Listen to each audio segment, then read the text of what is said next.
আজি প্ৰতিবন্ধী সুৰক্ষা সংস্থাই আয়োজন কৰা আমাৰ অলপতে হৈ যোৱা হাইস্কুল শিক্ষান্ত পৰীক্ষা আৰু হায়াৰ ছেকেণ্ডেৰী শিক্ষান্ত পৰীক্ষা ছাত্ৰ ছাত্ৰীসকলক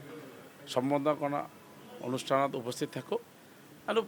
আমাৰ দিব্যাংগ ছাত্ৰ ছাত্ৰীসকলক সম্বৰ্ধনা জনাই অতি আনন্দিত আৰু গৌৰৱ অনুভৱ কৰিছোঁ যে মন্ত্ৰী হিচাপে যিহেতু বিভাগটো মোৰ লগত আছে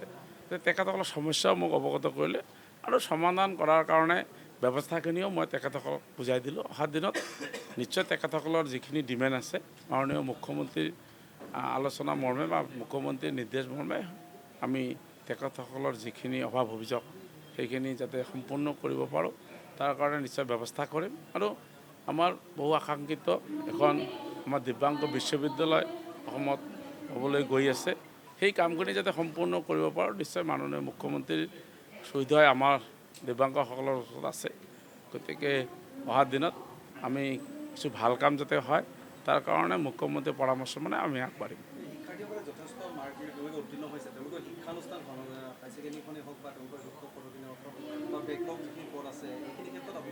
চাওক, মই মন্ত্ৰী হিচাপে প্ৰায় এক মাহত মই ইতিমধ্যে যিমান দাম স্কুলত মই নিজে গৈ ছাত্ৰ ছাত্ৰীসকলৰ অৱস্থাৰ বুজ লৈছোঁ আৰু ব্যৱস্থাও কৰিছোঁ যিখিনি পাৰোঁ ব্যক্তিগতভাৱে আৰু অহা দিনত তেখেতসকলৰ কাৰণে কাম কৰাৰ যিটো মোৰ ইচ্ছা আছে আৰু ঈশ্বৰে বা মাননীয় মুখ্যমন্ত্ৰী হয়তো সেই বুজিয়ে মোক দায়িত্ব দিছে। গতিকে তেখেতসকলৰ সমস্যাৰ ইতিমধ্যে বুজ লৈছোঁ আৰু অহা দিনত ভাল হ'ব কাৰণ বিভাগটো মই বুজিব লাগিব। আপোনালোকে জানে নতুন এটা বিভাগ মন্ত্ৰী হিচাপে প্ৰথমবাৰ, গতিকে আপোনালোকৰ সহায় সহযোগ কৰিব তেখেতসকলক আমি